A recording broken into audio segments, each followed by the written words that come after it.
Are we live? Are we live? All right, everybody. How's it going? eCom Tom here with Jason. What's up, guys? How you doing? It's another live for you guys today. So I'm going to wait for the live to pop up so I can mute it on my screen. But today we're going to be talking about the 5 huge reasons why you guys should all start dropshipping on Amazon. And when we say start dropshipping on Amazon, we don't mean stop dropshipping on eBay or anything like that. You should be doing both, and you should be looking for ways to diversify your business at all points in times. So before we get into anything, we do want to say that we did come out with a free PDF that is the 5 reasons to start dropshipping on Amazon. And it's going to be a lot more in-depth than what we're going to explain today. Today we're going to be talking about just the overall overview of the 5 reasons. And we're not going to go as in-depth as the PDF does. So the PDF is free. It's in the link down in the description below. It's also in the pinned comment. All you have to do is click on it. When you click on it, don't be alarmed. It will take you into Facebook, and that's how we will provide you the actual PDF from there. So if you have Facebook Messenger, if you don't have Facebook Messenger, then you might not be able to get it, but just message us on our business page on Facebook or you can. If you don't have Messenger, then you can't message us on our business page. Message us somewhere, leave a comment below, and we'll leave the actual PDF there as well. So, I mean, that's about it for getting into it. And so yeah, before we get started, please say who's here, who's watching, where you're from, and if you can hear us well enough. We are still new to this setup that we have going on. And we will soon be in our newest studio that we've been building over the last month or so. It's basically done, but we need to get a few last pieces into it. If you guys got any questions right off the bat, let us know too. We'll try to get to those right after we're done with the PDF, going over the 5 points in the PDF. But try to keep it to Amazon dropshipping because that's going to be the scope of this live. Yeah. I know a lot of people have some questions about promoted listings on eBay or whatever. We're going to keep that for a separate video. For this live, we're just going to be talking about Amazon dropshipping. So we can talk about eBay at the end, but for the beginning parts, at least, we're going to be talking about Amazon. So we're just making sure everything's working over here, and we'll get into the actual PowerPoint that we have created for you guys. So I'm going to drag myself over here, and then I'm going to minimize ourselves over here, and we should be good. So let's just check on the live and make sure everything's good, and we'll be good to go. So number one thing here is this is the 5 reasons to start on Amazon.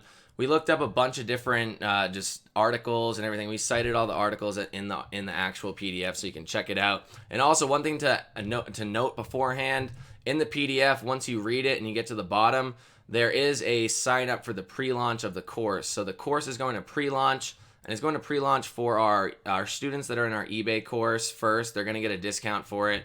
So if you want to get the discount, then either sign up for the pre-launch or just join the course. Either way, you'll get a discount for the course no matter what. If you're in the eBay course, you will get a discount for the Amazon course no matter what. But if you want to sign up for the pre-launch, then sign up and you will be put into the pre-launch. And then there's also a chance we're going to be giving 5 people a rather large discount on the course out of however many people sign up and however many people are in our eBay course, which is a decent amount, but there's still a chance that you could be winning the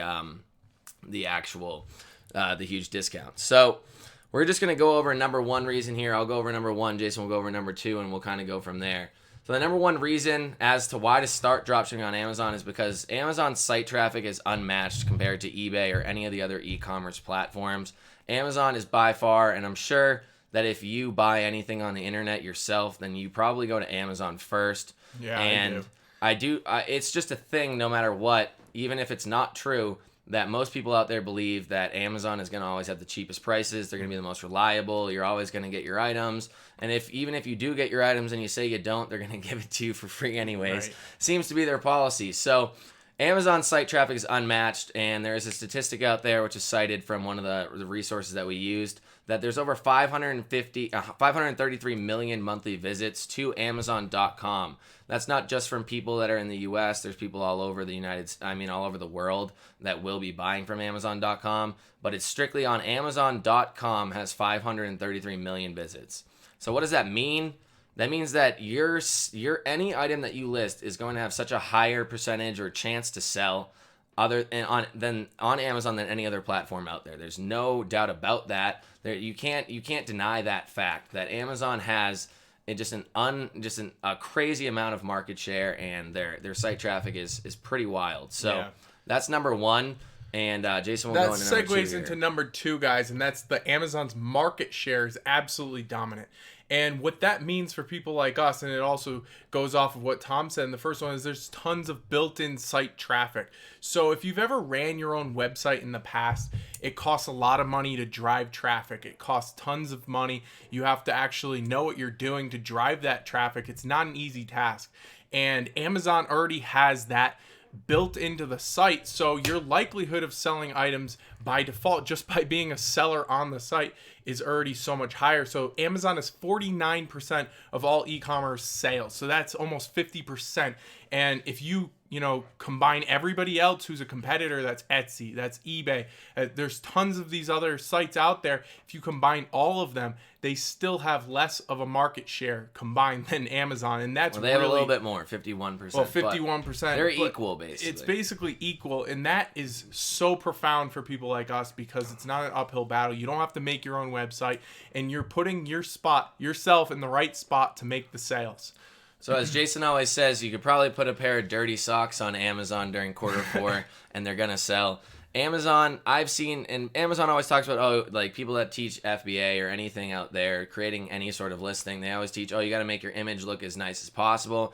But I've hopped on listings, and that's all we're doing with Amazon dropshipping. We're hopping on listings that were already created. It's extremely easy as long as you're allowed to sell in that category. And if you're not, then you can ask to be allowed to sell in that category anyway.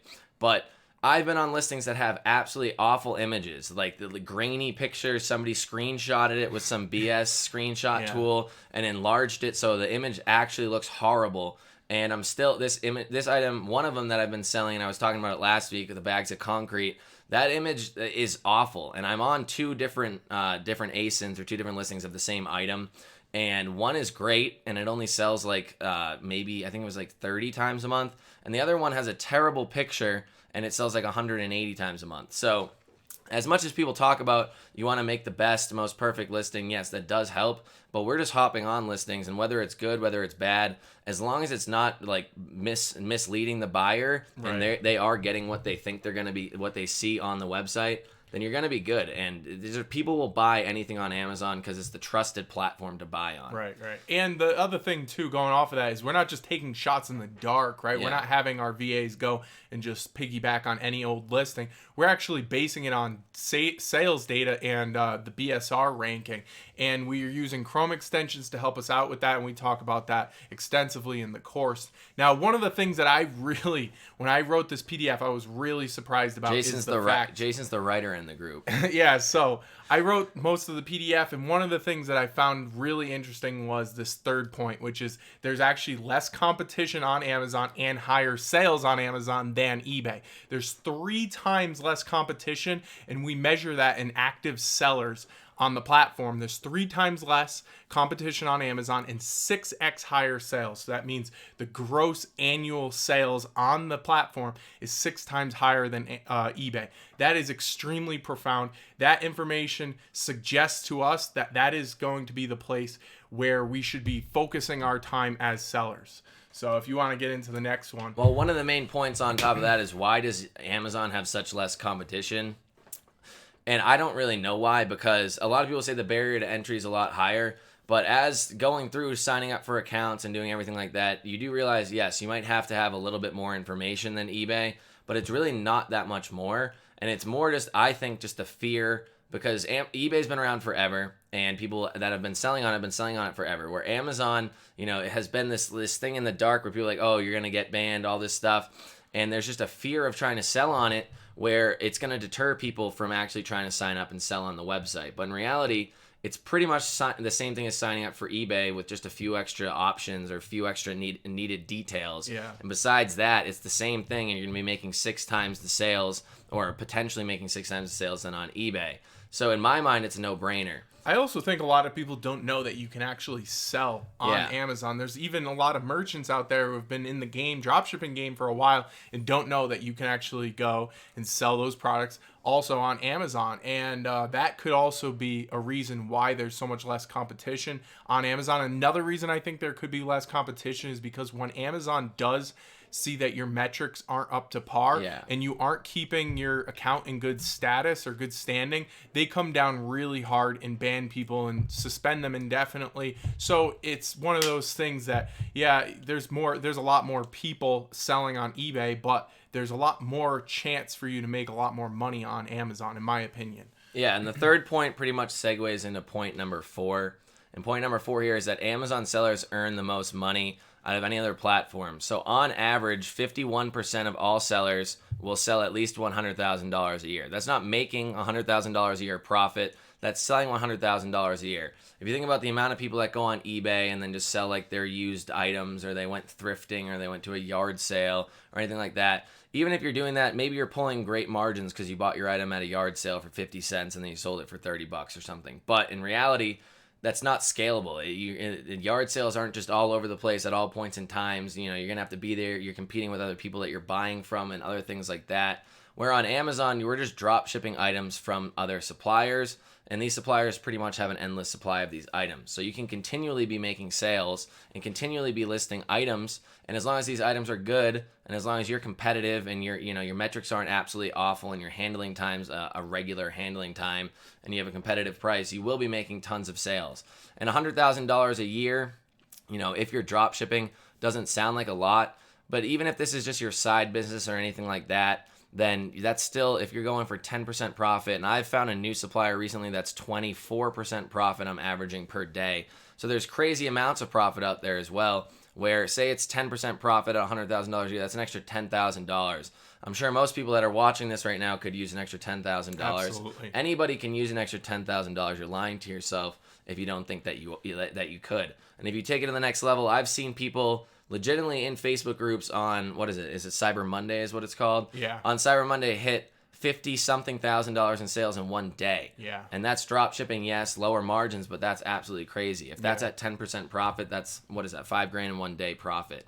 So you can't really go wrong there. That $100,000 mark too, that's the average, okay? Yeah. So there's so many sellers out there that aren't even active. They might list an item or two. They're not taking it seriously. Or they're selling like books. Selling books on Amazon is a big thing. And they're not even really actively engaged with selling on Amazon, so they're kind of averaging that down. I've made over $100,000 in just quarter 4 selling alone. So there's huge potential out there, and I just really want to reemphasize that's 51% of all sellers that are making having $100,000 a year in sales. On eBay, I would guess, what would you guess? Maybe 5%, 10% hitting those numbers? Yeah, that's it's probably a fraction of a percentage. So if you guys are out there watching right now, let us know how much sales you're doing annually on Amazon or eBay, so we can kind of gauge how you guys are doing, because for us to just say $100,000 in quarter 4 or whatever is commonplace for us. We don't know what it is for you guys, so let's just get a little poll and we'll read off that in a bit. And then that leads us into the 5th and final point, which is third-party merchants have the upper hand. And that was actually said by Jeff Bezos himself in 2018's letter to the shareholders. 52% of all sales in 2018 from third-party merchants. So that means that over half of all the sales on Amazon are coming from third-party merchants, and that's what we are. We're trying to drop ship onto Amazon's marketplace as these third-party merchants. So this would be fulfilled by merchant FBM as opposed to FBA, or where Amazon actually holds the products and inventory in-house and fulfills the orders, which is what a lot of people actually will buy when you're buying Prime.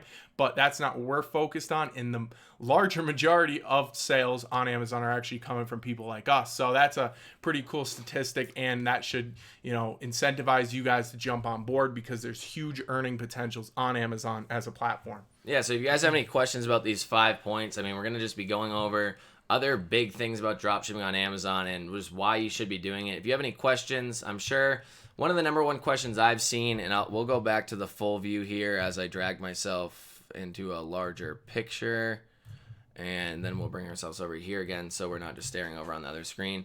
One of the biggest things I've seen, and I've seen a lot of people talk about and ask questions, and even when I posted the post in our Facebook group, which if you're not in, it's Dropshipping University. It's a dropshipping Facebook group for eBay, Amazon. Nobody really talks about Shopify there, but it's the number one question is, it's not allowed on Amazon or something like that. And it's first off, yes, retail arbitrage is not allowed on Amazon. as of the beginning of this year, it's also not allowed on eBay. And I answered another comment like that on YouTube today. And the thing is yes, but there are thousands of people doing it.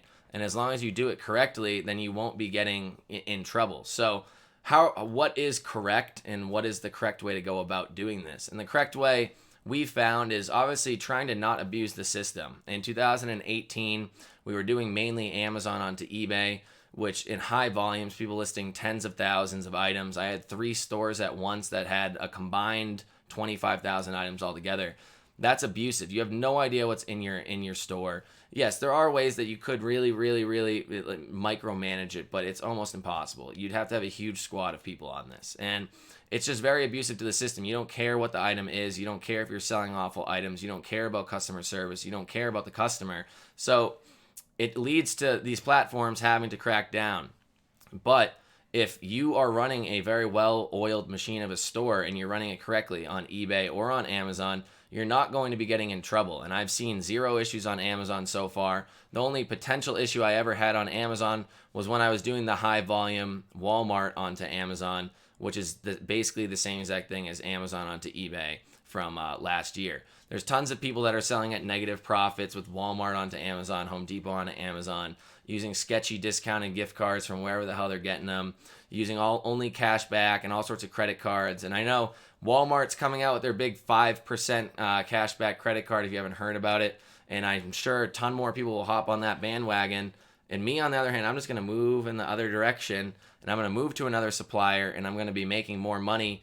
Like I said, I just found a supplier that's getting me 24% front-end margin profit, just average. And that's a retail supplier, front-end, guys. And there's no cash back at this supplier, so that's 24%. That's it. You can't complain about that. And when I was recording the video for the course yesterday about ordering an item and how to go through ordering an item, that item I ended up making, I think it was 40-something% profit on. So it's, there's tons of profits out there.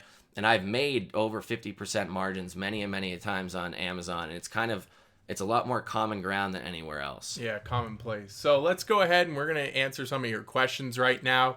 Also, we got 27 people watching. If you could smash that like button, we would appreciate that. So we got Lazy Abram in the house. He is a devout follower. He's How everywhere, you doing? man. We got Juan 2. When does your Amazon course drop? It drops on October 1st, as we said, and it will be, a full drop on the 14th or the 15th. So if you want to sign up to get it potentially at a discount and potentially at a huge discount, then get the PDF in the description below, and then make sure to hit the sign up button. It's highlighted in red with a big red arrow pointed at it, so you can't miss it. It's at the bottom. You'll sign up. You'll give us your email, and then we're going to pick a drawing for the top 5 biggest discounts, which should be anywhere close to 40 to 50% off, and then the initial discount is probably going to be around $200 off. Yeah. So Lazy Abraham says, so this is a question about PayPal, and we'll just answer it real quick. What are your thoughts in PayPal's upcoming change on October 1st, where they still keep the 2.5% fee even if you refund a buyer? So they tried to do this in May. May 1st is when they attempted to do it first. They still haven't really set out their guidelines and their rules onto what if the buyer bought it right away and then immediately asked for a cancellation within 1 hour? Are they going to take it, or is it only going to be on returns and refunds? Where if it's on returns, I'm not too worried about it, because the way that I teach everything on eBay and on Amazon is if you're listing good items and if you're in niches where people aren't really trying to complain about these orders, or they're just not, i.e. business and industrial. Yeah, business and industrial, more some home and garden things or more outdoor sportsy things. Less people are going to be complaining about these items where if it's clothes or toys or something like that. Electronics. Yeah, that's a big You don't one. want to be selling in the categories that have just high amounts of returns, because first off, it adds a hassle to your business. You're going to have to be either doing all the returns or anything like that yourself, or paying a VA to do so. And it's just a waste of time, where if you can number one biggest thing is listing items that are good. So if you look at your supplier and it has 1,000 reviews at 2.5 stars, it's an awful item. You don't want to be selling that item. But if you sell items that have 2,000 reviews, 3,000 reviews, and it's a 4-star rating, you can't go wrong with that item. That's a good item. 4.5 stars, anything. Yeah. It's going to be a good item. So yes, there's a potential that you could be losing some funds, but in reality, it's not going to be that much if you're playing the game correctly. Yeah. So Nick is here. He says, I'm only here for the popcorn. Awesome, man. I hope it's good. Jeff Burkhardt, he's in here. He says, "What's up? Caught the live." Billy Jake, how's it going, man?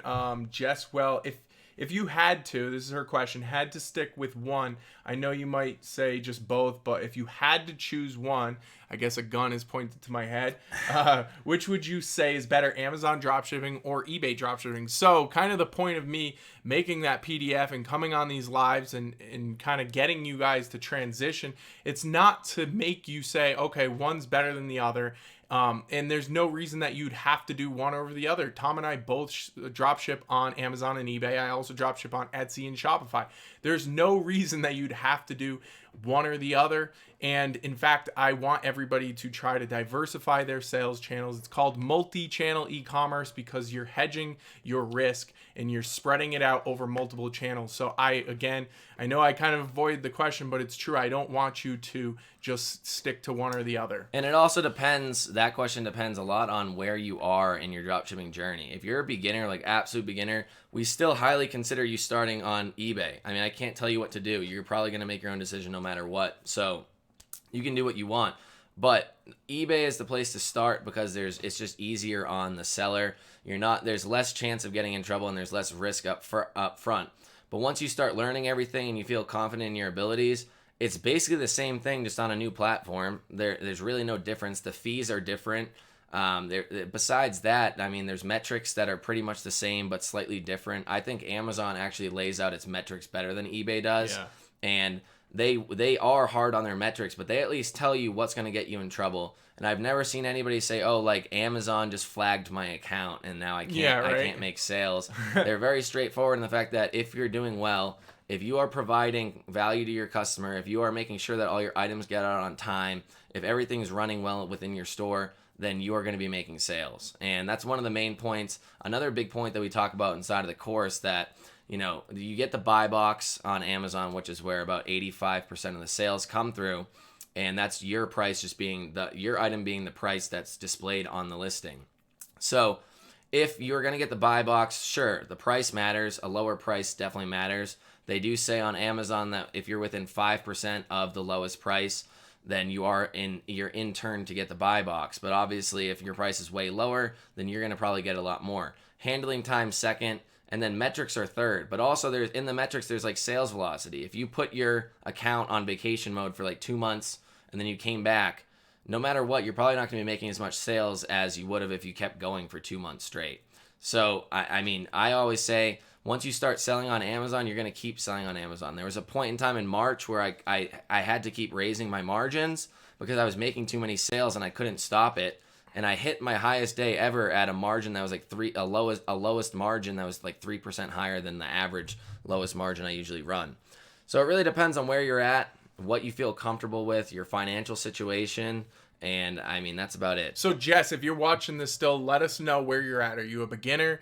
How long have you been in this? And kind of let us know a little bit more information so we can go off of that answer. That was, about both of our perspectives on it. But obviously, if you could put a little bit more into that, we could answer you a little bit better. So where are we at? DIY games. Yeah. I dropship on eBay and want to start Amazon soon. Thank you for the continuous content. Awesome. I hope to see you enroll soon in the Amazon course when it comes out. That is going to be a great course. We poured our heart and soul into that. We've been working our asses off on that course, and I hope it's going to be the best one out there for you guys. And one thing to say about Amazon dropshipping as well is I feel like it has this folklore behind it where it's like, oh, this is the scary platform to be on, and everybody, it's the scary place to be. And that's how I was when I first started. Like I said on the last live, I started my Amazon account in May, and I was paying the $40 a month just for fun, just to give Amazon some money. I support their business, and I didn't list an item until I think October, and then started making sales in it was like late October or like early November. And that's like a decent amount of months where I was just like, oh, I'm too busy to get started. I don't know, eBay's going well. And then once I got started on Amazon, I was like, hey, this really isn't that much of a difference. Sure, you might want to put some extra systems in place that you wouldn't have on eBay to really check things and really make sure that your account's in great standing. But then you start realizing when these sales are rolling in, like your best item on eBay sells 3 times a day. So I'm going to come out with a video on Monday, and this was an item that I had back in June. It went out of stock at the end of June, but from June 1st to June 23rd, and I have all the sales broken down. I'll show it to you all. I'm even going to reveal the item because I don't sell on it anymore. But from June 1st to June 23rd of 2019, I sold an item on Amazon. It was 2 different listings, but it was the same item on both. I sold it 338 times in 23 days, and the average profit margin was 8%. That's because one of them was selling around like 13%, and one of them was selling around like 5%. Then the price changed at the supplier. So that was your average. They both averaged out after the price changed to around like 9%, but the initial like only 5% sales were But how many did you sell on eBay in that same time frame? On eBay, I think I sold 2 in that time frame, and since then I've tried to really build that listing back up. And even now, like, I think the most I've ever sold it was, I think it was 3 times in a day. So 3 times in one day compared to, what is 300? It's like 10 plus in a day. It's crazy. No, it's more than that because there's only 23 days. It wasn't even a full month. That difference is outrageous. And that's not just an anomaly either. I've seen this happen over the past 3 years that I've been selling on eBay and Amazon. Some of my best selling products, especially during Q4, I'll sell them 10, 15 times a day on Amazon. And then if I'm lucky, I'll get 1 sale on eBay. 0 sales on eBay. Yeah. 1 sale the next day. It's a huge difference between how many sales for the same items you're going to be getting on the different sales channels of the marketplaces. And another thing about the item I sold was that it's pretty seasonal, and it's a seasonal, like, during Thanksgiving item.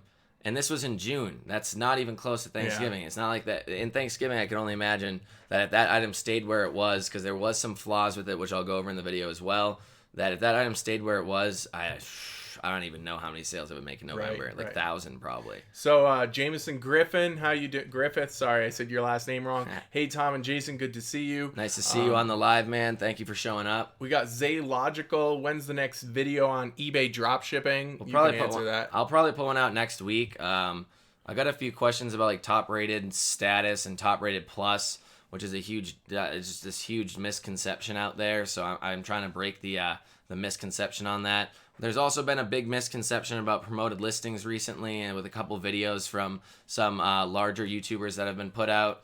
And we want to put our 2 cents out there on there, but we're in no means calling anybody out. It's kind of up in the air still on what the determination is on that. Yeah. So what do we got? What's my Instagram?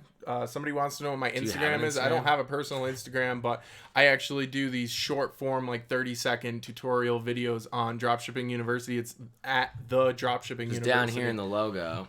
The Dropshipping University. That's where you can find me. Someone stole Dropshipping University on Instagram and then gave up on the account. And I want it back. And eCom Tom on Instagram is stolen by some old man. So if you know who he is, let him know I want it. Yeah. So we got eCom Tomcat says, smash that like button. How's it going, eCom Tomcat? He is now a student of ours, and he's awesome.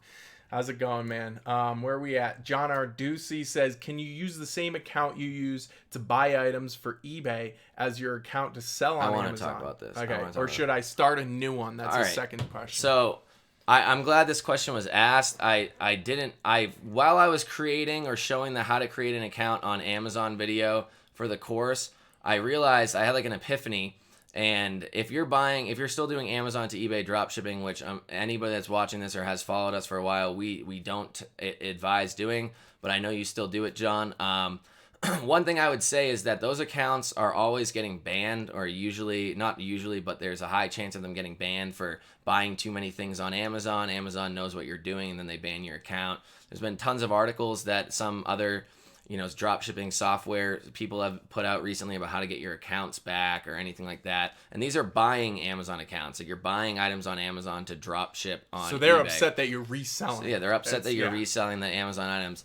So one thing I would say is that if you're creating an Amazon account, you can in fact create it with an Amazon buying account email. So the only advantageous thing that I found out about that is that if you're doing it with an Amazon buying account that you've gotten tax exempt on, then they have your tax information already, so you don't need to put that in on the sign up stage of signing up for an Amazon selling account. But one thing I have just thought about, and I just did this by accident, was if you create your selling account on an account that you've been buying tons of items on, maybe banned once, maybe unbanned on the buying account, then that's kind of starting your selling account off on this rocky foot or this rocky ground that I wouldn't want to start a selling account off on. If it's connected to an email that's been known to buy like 20,000 Amazon items in a year and then ship them all over the US, and they don't like that, then I wouldn't start an Amazon selling account with the same email as a buying account. It's not hard to create another email, and you don't have to connect it to an Amazon account. So you can just connect it and sign up with any email actually, and you'll be good to go. I highly always suggest a Gmail, but I would not do it with one that you've been using for drop shipping onto eBay, even though we don't advise doing that. I mean, we know there's people out there. We know there's people doing it, and we can't stop you guys. So we can at least tell you, please don't sign up for a selling account with your buying account, your Amazon buying account email, if you've been doing, drop shipping with it, because it's just going to lead to more issues. And I mean, we don't know this for sure. It's speculative, but we have reason to suspect that is the case. And, there's no reason to add extra, this type of extra risk if you don't have to, especially if it's just the matter of opening up having a different Gmail and opening up your account that way. Okay. So that's just not worth it, especially with Amazon. You want to try to take out any amount of risk that you can up front. You want to beat everybody to the punch on customer service. You want to beat everybody to the punch on everything. You don't want to be listing items that are bad. You don't want to be partaking in any sketchy activities, because that's only going to set you up to try to be covering your ass later on, when if you just did everything regularly, then you wouldn't have to be doing that. That includes signing up with an email that could be tainted in Amazon. That also includes, and we've been asked this a bunch of times recently, is selling products that are in the gray, these kind of restricted products. That could be CBD, that could be tobacco pipes or weed pipes, that could be chemicals. There's a lot of products that kind of fall in this gray area, and if you're going to start selling those on Amazon, you're putting your account at risk. You don't want to put your account at risk, because if Amazon comes down hard on you, they're going to hold your money indefinitely, and that's just not something you want to deal with. And going through the appeal process, we talk about plan of actions and suspensions and stealth accounts in the course, but if you don't have to go down that route, if you can be proactive and do things the right way up front, you should do that. And that's going to save yourself a huge headache down the line. Take it from somebody like me who's made all of those mistakes that I just mentioned. That's why my account, I was so conservative on my account when I first started, because I had seen Jason had made his mistakes or, get in trouble with Amazon. And I was like, I don't want that to happen with me. And so far, I've never been banned. There's been no issues, and it's been going for a year now almost. And it's really about being as proactive as possible. And you've seen me, like, I've called customers before. I was in the passenger seat driving from Colorado to Nevada, and I made a phone call to a customer to try to make them happy. I've called customers, even though it's not allowed to call customers. I've called customers to get rid of negative feedback. It's just a lot of times these customers don't even realize they're getting messages because they've opted out or whatever. They just don't realize it's going to their email, or they don't check that email anymore. And they don't realize they're working with small businesses. Or they put in a fake email or an email that's not working anymore. That's true too, but a lot of people don't know that when they're buying products on Amazon, that they're actually getting it from people like us that have small to medium-sized businesses, and those feedback really hurt. And they don't realize the damage that they're doing. They just think it's a computer, they think it's a robot, and they don't really understand. So if you can call them, if you can message them, if you can do everything you possibly can to mitigate those problems, then you're going to be in a lot better shape. But that's the extra mile that he's talking about. That it's not like I want to do it. Yeah. I don't want to do it. I don't want to talk to Nancy in Washington that's going to complain about how her children's bed frame didn't show up on time. But I mean, it's things you have to do. I had an item from Home Depot that they just were like, oh yeah, the manufacturer just ran out of stock, and it was like Home Depot's own brand. And I was like, this is your own brand? What do you mean? I thought you guys warehoused it. No, it's just some manufacturer in New York that had no idea what they were doing, and it legitimately took 1 month to get to each buyer. And I sold 3 of them, 3 different sets of them. And each buyer I held off for 1 month. I gave them a bunch of refunds. I talked to them. I called them. We were homeboys by the end of it. But in reality, it was awful. I didn't want to do that. You don't want to wake up in the morning and call somebody from your Amazon store that's likely just going to complain to you or yell at you on the phone. Yeah. It's not fun. But that's the extra mile you took. I've never done that for eBay. Yeah. Let's be honest. I would never do that either. So T. Saunders says that they missed their notification. It might be a glitch, I don't know, or just keep better track of your notifications wherever you're getting them. And then Trey Buck says that I need a good suspension service. I've been suspended a year and it hurts. So honestly, I've been trying to get in contact with this one suspension service that I know a decent amount of people use. We are in no way, shape, or form the suspension experts. And for something like you want to be teaching and doing things that you're good at. We're good at finding the suppliers, listing the items, doing everything else like that. But in some cases, we're going to need to bring in a third-party service or somebody else. We can help you on if you get an IP infringement, how to get that removed, or talking to the person that actually said that you infringed upon their IP or their copyright or anything like that. But eventually, a suspension service will possibly be needed if it goes too far. So that is one thing we're trying to bring into the course. I'm not sure what the price is. And they said they would set up a phone call with me yesterday or 2 days ago, and they just never did. So we'll try to get that in there by the time that it launches. But I think that they're going to be a good one. Yeah. So Christian Solanas, how you doing? He says, how do you guys cover cost of goods sold? That's COGS with the 2-week Amazon payments hold. So this is an accounting thing, and I don't want to give accounting advice. But if you're more asking about the cash flow part of it, if you have credit, you're going to be getting your money before the 2 weeks is over, right? It's going to get dispersed from your Amazon account, and then you go off and you pay off your credit card, whatever. So that's not a big issue. We also have an affiliate link with, what's that service? Payability. Payability can help you out with cash flow issues. But if you're talking about accounting, I don't want to get too much into accounting and QuickBooks and all that stuff. So the one thing about Payability, if you do plan to go that way, is that Payability, you need prior account history, you need sales, and they need to look at your metrics and make sure that you're a viable candidate. You can't just go in there with a completely naked account and expect that they're gonna just fund you, because unless you have a prior track record with them. I know people that try to run other Amazon services that already have a track record with Payability, and then right off the bat, then that new account's covered. But if you have no prior, just any selling history, you're going to need to be covering it with either your own personal funds, which I highly don't suggest doing. I highly suggest you don't do that, and or your credit cards. And there's a couple good ones. I mean, any regular business credit card or any credit card out there will be able to do the job. And especially the way we teach, you should not be selling a lot of money in your first month or two, maybe even 3 months. You should be selling in your first month no more than $10,000 in sales. So at that point in time, if you have $5,000 in credit, then within 2 weeks, then you should be able to pay that off. And, nothing's perfect. There could be an overlap, so you want maybe $7,000 in credit.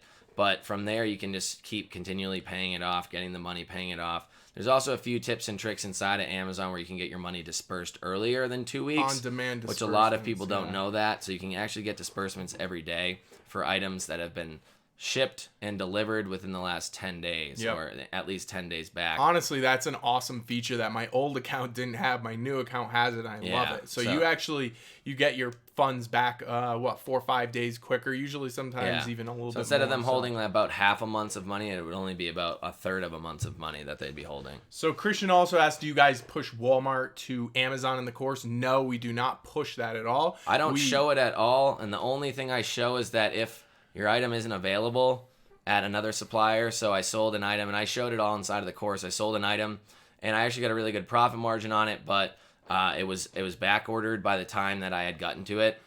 I think I was probably late to it, honestly, because I told my VA not to order items from that one supplier. I probably didn't check for a while, and so it was back ordered at the original supplier, and that supplier was actually selling on Walmart. So then I took that supplier and I bought it. And then that actually ended up working out for me, and I ended up making about 40% profit on that sale. So we don't push Walmart at all. Like I said, with Amazon onto eBay, the same thing's going to happen with Amazon, Walmart onto Amazon. We can't stop you, and we know people are going to be doing it. So yes, there is how to get tax exempt at Walmart. There is how to get tax exempt at Home Depot. But we do not advocate that in any way, shape, or form. I don't think that it's a good way to go about it. I show how to source, and I'm finding items from other suppliers for 10-12% front-end margin right off the bat. And that was me literally just launching up a video, searching the private label brand of that supplier, and then finding items right off the bat. So it was less than a 20-minute long video. I found 2 items or 3 items that had sold. It was 10 to 20 times a month at 12% margin. So I mean, that's with barely any research. I had never even used that supplier before. and that was just me finding it right off the bat. So. Yeah. So another thing is we have the list of 10 suppliers, the secret suppliers list in there, and there's 10 suppliers that we're using, obscure suppliers, and there's also a part at the very end where I put in how to get a wholesale agreement. So you guys, if you want to learn how to get a wholesale agreement, you can actually do that too. I don't go in depth about wholesale drop shipping and all that, but I do put some rudimentary stuff on there about wholesale contracts and what you have to do to actually get those if that's the route you want to go. But again, the focus of this course is obscure online retail drop shipping. So Christian then asks, how much in alignment is our method that we're teaching in the course compared to Amanda Coffin's and Matt Gambrell's? Honestly, I've watched some of theirs, not all of theirs. I mean, with anything, it's probably going to be pretty similar in the setup and just how to deal with regular orders and cases and things like that. But where I believe we provide, it's 18 suppliers in the course. So it's 15 suppliers, some of which are kind of like the similar. Oh, I said 10. Sorry about that. So it's more than that. It's 18 altogether inside of the course. No other course out there from what I've seen shows you guys suppliers. And the cool thing about it is that I went ahead, and I didn't do this in the eBay course, which I should have, was I found somebody or some listing out there for almost every single one of the suppliers. So there's a listing on Amazon for every single one of the suppliers that we're showing inside of the course. So all you would have to do at that point, if you wanted to take the lazy route here, is just click on that listing, go see who's selling on that listing, and go snipe items from their store. I mean, it's not that hard. That would be the easiest route and the easiest way to go get sales, probably right off the bat. Yeah. And I mean, we do talk about Walmart. We do have Walmart and Home Depot on there, but besides that, there's 16 others that we talk about. Some better than others, obviously, but we try to break down everything. It's we gave you for just about every supplier, if they have tax exemption, where to go, who to contact, what website or what link it is, their customer service numbers, just little quirks about them. Do they have free shipping above a certain price? Things like that. Return processes. Return policies, things like that, if you don't know anything about the supplier, you can start off on, at least with a foot forward, knowing that this supplier has tax exemption. This is the number to call. This supplier allows drop shipping. This supplier, other things like that. So, we did a lot of the heavy lifting for you guys, and I also think that we did an excellent job of delivering it to you guys in an understandable, easy to understand. People say I talk too fast. I try to slow down my talking. We're actually doing our best to try to deliver it to you guys in an easier to digest manner. And a lot of these other courses, I don't believe, do a great job of that. And this is something that now we're in it for about 2 years. We started to learn and listen from you guys and try to improve on those things. So if you're a course student of ours like you are, Christian, and you've enjoyed our eBay course, I can guarantee you that this course is going to be even better and it's going to be worth more. I can guarantee you that. I didn't count how many hours long it is, but I think it's going to be another good one here. Yeah, 13 hours. Probably. So well over 10 hours, yeah. I believe. So where are we at? Matt Martin? Ghost Recon. So we have a question from Ghost Recon. Before I answer this question, we got 41 people watching right now. If you guys could drop us a like, it'd be much appreciated. And Ghost Recon says, where's the Amazon course, and should I get the eBay course then? I mean, it's up to you. Do you want to learn how to do eBay dropshipping or Amazon dropshipping? You can learn both, but it's going to be a lot for you to kind of figure out and learn and handle both of them right out the gate if you're just a beginner. So I would say start with one and move on to the other. But if you're more advanced, there's nothing stopping you. We can definitely get you like a bundle deal too. If that's we do something plan you on wanna doing do. some form of bundle deal for people that don't have the eBay course yet either.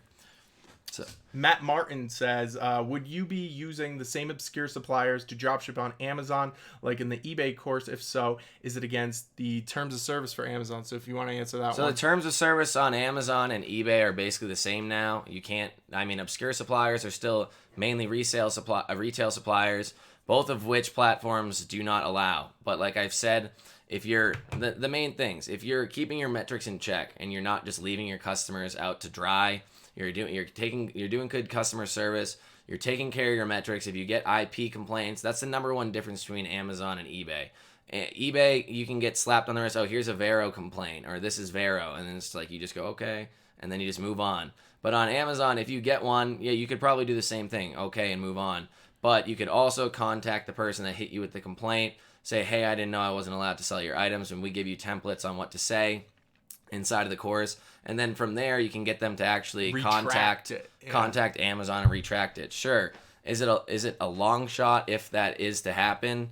Sometimes yes, but I've gotten IP complaints before where they emailed me and literally said like, "Oh, we don't want to get you guys in trouble. If you want us to retract it, just email us here and please just get off the listing or change the picture. It's just an image issue." So I mean, it varies in difficulty with that. But from there, there's really no difference between Amazon and eBay minus just being a lot more diligent on Amazon. Are the suppliers the same? Yes, there is some overlap in the suppliers. There's some new ones in the Amazon course as well. I mean, eventually, there's only so many like really solid retail suppliers, at least that I know of at the moment. Over time, obviously, we're going to be adding a lot more. And we did the same thing with the eBay course. We put out 10 suppliers, then we gave you guys another 10.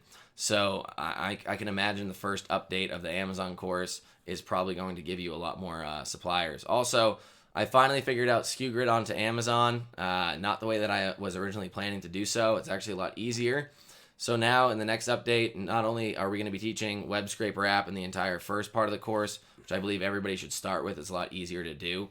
Next part of the course, when we update it, will be about SKU Grid onto Amazon. You can actually run SKU Grid and Web Scraper app onto Amazon, repricing your items on the same Amazon account through the same everything. You don't need any other programs. That's awesome. So eCom Tomcat says in the course, scroll up a bit. Oh God, where'd it go? eCom Tomcat says, in the course, will you cover the basics or more of Seller Central? I find it confusing. There's so much there that it seems some stuff is hard to find. Honestly, I completely relate with that. I remember when I first started selling on Amazon, my head was spinning. It's something that you have to get used to. And yes, I actually took it upon myself to add those into the course, because after we finished the course, I looked back and I was like, well, something seems like it's missing. And that was one of the parts. Was I want to dive into the actual dashboard and explain to you guys inventory tab, orders tab, your settings, making sure all your settings are correct, your metrics, understanding your metrics, generating reports, understanding all of those things and how they kind of work together, and familiarizing you guys with those, because I think that's something that, if you're advanced, you're already used to it, you can just skip right over that. But for beginners who have never sold on Amazon, that is one of the most integral parts of selling on Amazon. And I can understand your perspective of why it's intimidating and confusing, and it can lead to other problems if you don't understand how the whole dashboard is streamlined and situated. So I go through setting up all the settings, and then other than that, you almost never have to touch the settings again. I've never changed my shipping policy. All the handling times are done through Web Scraper app, so you don't have to worry about that. Shipping policy, return policies never changed. Besides, tax policies really never changed. Besides that, I don't really use the Seller Central dashboard that much either. There's not very many things you actually need to click on, but I understand where you're looking at it and you're like, oh wow, this is overwhelming. I felt the same way, but we really show you that there's not that much that you need to click on. Your orders, your inventory, that's about it. Yeah, uploading items. And two, guys, I took it upon myself to add certain things that are like, they're not common occurrences. So like safe T claims, if you're familiar with a safe T claim. And, going and generating reports and seeing your performance metrics and seeing these things, you're not going to have to do this stuff every single day. But, when these things do come up, you can just go back into the course, refer to that section that I made for you, and see how I did it. And now you guys have a better understanding of, what I do. So I actually do understand where you're coming from with that eCom Tomcat. And also, if you guys love hearing the sound of Jason's voice, like he said, he does have some videos inside of the course as well. So it's not just me droning on in your ear for 13 hours straight. It'll switch it up a bit. You actually get to see his face units. too. Yeah, I have like 20 sections in the course. It's really nice. It's a beautiful voice. So Christian says, why do you have to release it right in quarter 4? I mean, mainly because of just timing of getting this course out. But if you start in quarter 4, yes, there are some limitations to newer sellers in quarter 4 if you're creating your account in Q4. So there's going to be some categories that are restricted to you, but they're the categories that I really wouldn't sell in to begin with, like toys and video games and electronics and stuff. But I mean, it's if you start then, I started in quarter 4 too, and I had barely any items up on my Amazon account, and I was selling. I tried to stay under. I thought I would stay under 20,000 for the year, and then I just I blew past it. So I was like, all right, whatever. But it's the time to be making some sales. And Christian says you sold a turkey fryer. I don't know, man. Honestly, we'll see. You gotta watch the video on Monday to find out. And Trey Buck says, yeah, I figured I made that mistake. If that's to do with you getting banned, yeah, there's probably a mistake being made there. Divine Gracie says, hello everyone, just sign up for Amazon. You just signed up for Amazon Seller Central. Hopefully you get approved. Hopefully you do. I mean, if you have everything legit, I don't see why you wouldn't. So yeah. Mike D says, so did I. I don't know what he's talking about. John R. Ducey says, maybe I will stop using Amazon as my source. And I opened my Amazon account in April, and I want to keep that aging of my account. I mean, man, it's up to you. I really don't suggest selling from Amazon anymore, especially if you're doing Prime. But, you know, to each his own. I don't think it's worth it anymore. Also, you could just create another Amazon account to sell on your items on eBay with if you really wanted to. I had like 17 when I was doing it. So what's this Zaylogical guy talking about? I just checked the guy with the original eCom Tom username and his email on the link in his bio. Oh, is that on? That's on. No, that's funny. That's on Instagram. What's he talking about? The original eCom Tom on Instagram, because I said that if you know who he is, let me know. Didn't some lady get pissed at us because we used Dropshipping University? No, some lady got mad at us because we had like a shopping cart with an arrow on it on one of our logos, and she said she trademarked it. She said she was gonna report us to the FBI or something. Oh, my mom's on. Hey, hi mom. How's it going? How's it going, Kathy? You can talk about problems that we will find with Amazon, like suspension and eBay Vero products. I'm not yeah, we talk about suspensions. I don't know what eBay Vero products has to do with Amazon, but there's a whole nother thing. It's the same thing on Amazon's the do not list sheets, and it's the same thing. Just don't list those items. You'll get given if you sign up for Web Scraper app, which is the one repricing and just stock tool that we talk about inside of the course at right now. When you sign up, they do provide you with what are you laughing about? They do provide you with a items do not list item sheet. I asked if I could give it to you guys, and Ron Myers, who's the owner of it, wants it to stay within users of Web Scraper app. So once you sign up, then you contact him, and I show you how to do so, and he gives it to you. I was just laughing because Christian made it a point to say his last name again. Sorry, we always say your last name wrong. I say it correctly now. Jason's just ignorant. Solanas. All right, sorry about that. So where are we at? Joey G. Giazon says dropshipping from Etsy. No, not dropshipping from Etsy. I actually dropship part-time on Etsy. Most people don't know how to do it, but yes, it is viable. eCom Tomcat again says go smash that like button. Thank you. He loves this. He's an avid smash that like buttoner. Wholesale drop shipping course coming soon. That's a question for Jason. It's in the pipeline. These courses take so long. They do take a lot, man. It's mental energy, really. Yeah. It's like sitting there and making 75 videos in a week or two. It's really not that. It is. It's a lot of work, guys. So give us some time. Let us get this Amazon course out for you, and maybe this spring or later on this winter, I'll do my best. So Ghost Recon says one question is how much do you need to start Amazon dropshipping? So that's a good question.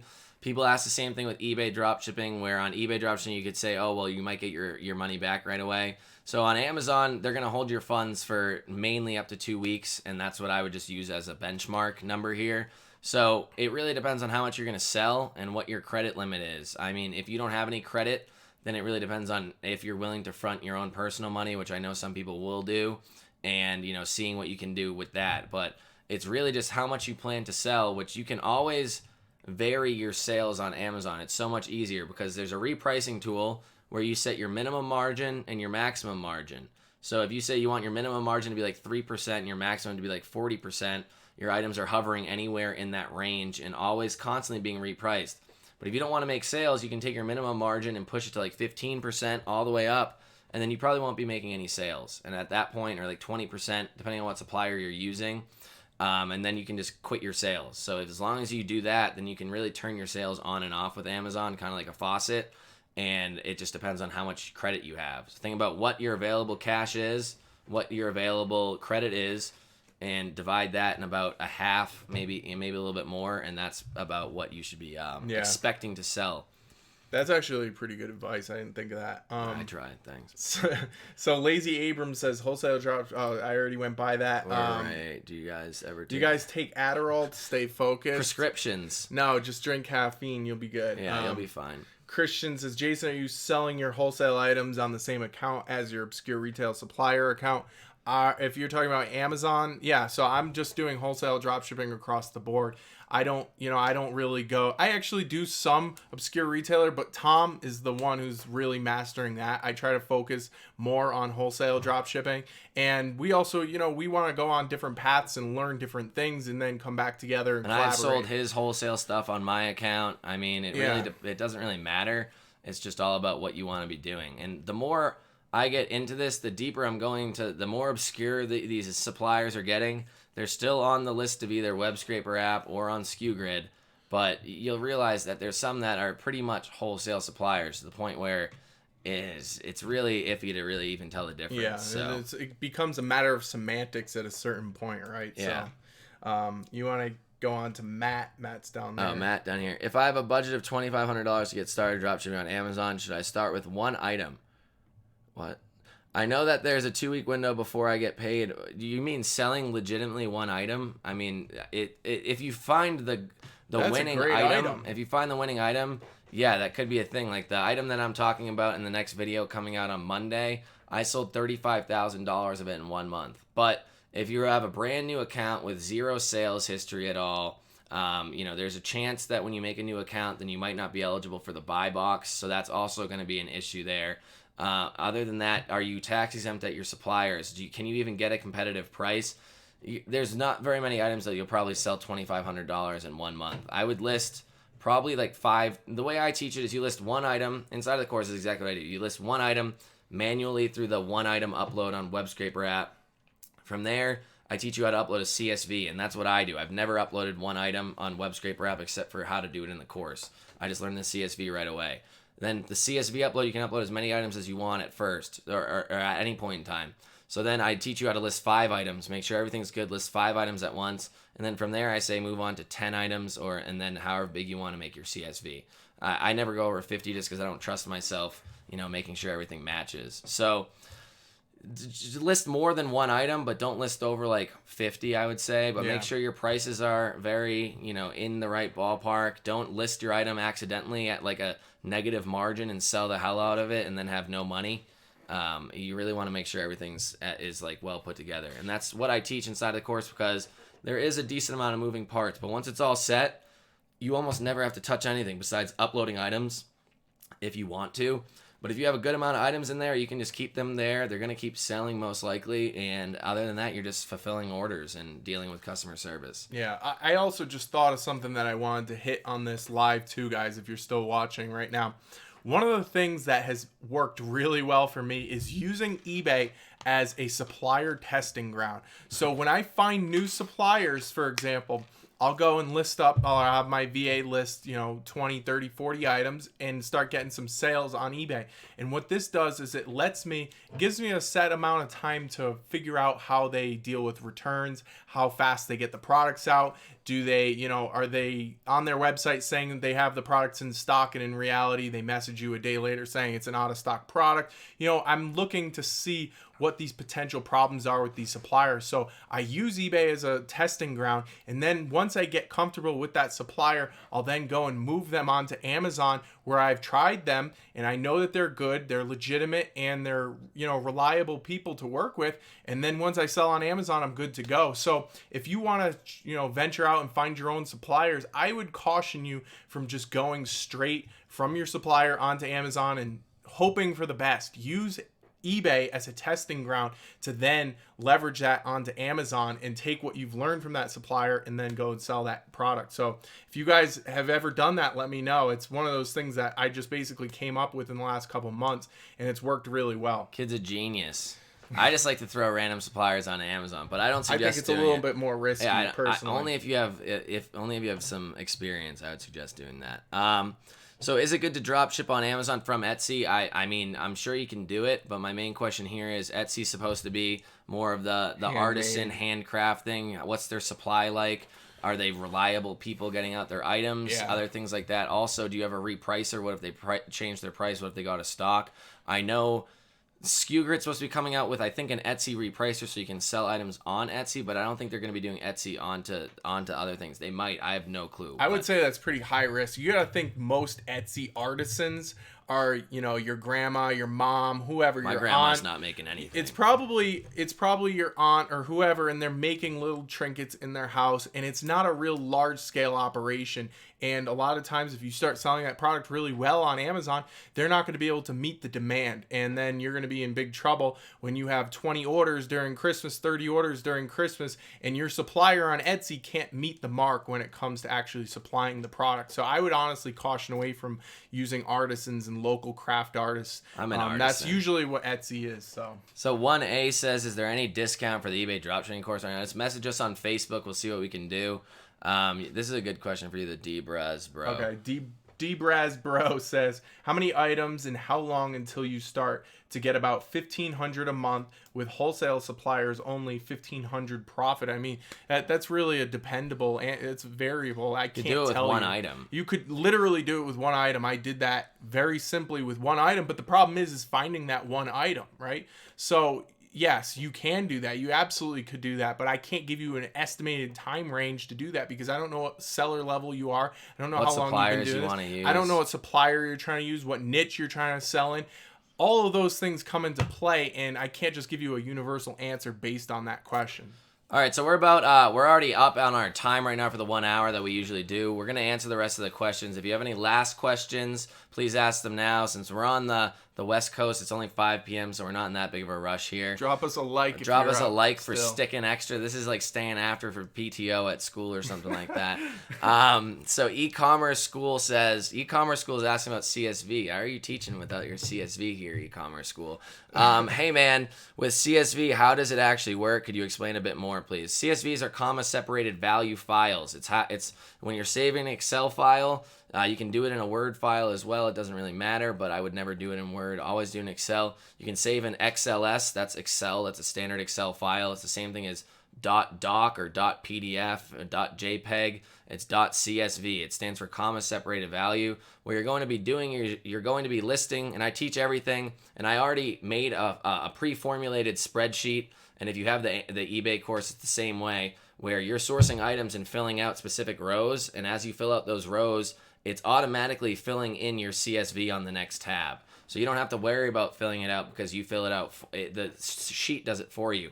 So all you're going to be doing is taking those files and uploading it into WebScraper app. WebScraper app is going to connect into Amazon and start working its magic, and then it connects your SKU to your item, and then it reprices. That's about it. So it sounds a little advanced, but I try to break it down as easily as possible inside of the course because I know not a lot of people have, are Excel masters or anything like that, but the spreadsheet does itself. You don't really have to do anything other than copy it and put it into another spreadsheet and upload it. It's pretty cut and paste. Okay, so 1A says, about how much is it to get tax exempt everywhere to start drop shipping? Where is everywhere? What is your everywhere? I don't know what that question means. You get tax exempt at your supplier. So what suppliers are you trying to do? I don't know what it would cost. It's not going to cost anything if you do it yourself. I don't know. I really don't know what you're trying to do here. So luxury card store. Sorry, that wasn't the greatest answer, but again, these are questions that you guys have to elaborate a little bit more so we can get you a good answer. So luxury card store says, I have a 6-year-old seasoned Seller Central account I opened using my social security number instead of an LLC. Can I still get tax exempt? So those things are completely separate. That has nothing to do. Tax exemption's on buying. You buy things tax exempt. When you're buying things, if you're tax exempt, you won't be paying sales tax on it.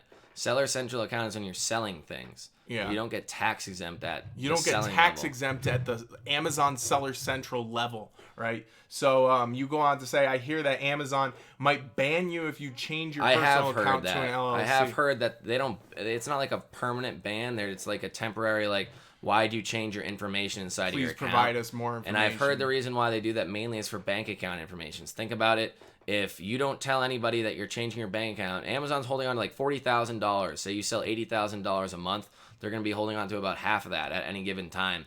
If you just change your bank account information, you don't tell them why, then they're going to probably think that somebody broke into your account. Which does happen. Changed their bank account information so the disbursements are going into their bank account and not yours. That's the number one issue with it. Changing your LLC could possibly like rise an issue, but I think it's less of an issue than a bank account. Yeah, and guys, you have to understand, for Amazon, there's tons of fraud going on, and people's Seller Central accounts are getting hacked left, right, and sideways. So if you have all this money in your account, somebody hacks into your account, It's like and a they bank change the routing and account number inside of your payment settings, they could just withdraw that money, and all that money's, you're never going to recoup it. So you have to understand, they're trying to put those things into place as security processes. And another thing going off of that is you want to put in it's like two-step verification. That's one of the things that we talk about in the course. You want to put that in pretty early on, because you actually do run a risk of somebody getting into your account and stealing your money. So definitely want to do that. And we're running out of time here, so let's try to get these answers. So my mom laughed at my joke. Thank you, Mom. eCom Tomcat said, "Did you see how much the intro price of the Amazon course will be?" So we haven't come out with the exact price yet, but it should be a little bit more than the eBay course. Joey Giazon says, "Where are you guys located?" We're currently in Reno, Nevada. It's Nevada, not Nevada. We've been yelled at many a times. 1A says, "Can I message you on Instagram?" Yes, just message me, please. DM me. And Christian says, "Hey, Tom, where did your first sale come from? What supplier on Amazon?" And it was Walmart. I was doing Walmart onto Amazon for a while, and then I realized it's the same rat race that Amazon onto eBay is. It's not worth your time. In May, I quit doing it, and over the last, 4 months, I've been using strictly obscure suppliers, of which in the month of July was the last time I did my full-blown profit sheet, in which I had 121 items, and I sold like 45,000 in sales with like $5,800 in profit. So that's about it for today. I hope you guys enjoyed it. One last like, please, if you haven't already, for the information that we provided you guys. And also, we do have a link to that PDF. Oh, yeah. Check out the PDF in the description. I also so the gracefully made for you guys. Yeah, it's beautiful. And yeah, that's about it. So if you guys have any other questions, just post them in comments on the actual page or on the video below. Check the description for the PDF. It's way more in depth on what we said in the first 5 steps here today, and it's probably going to open your eyes up a little bit. The sun is actually in my eyes, so we're going to stop streaming here, and I hope you guys have a good weekend. Peace.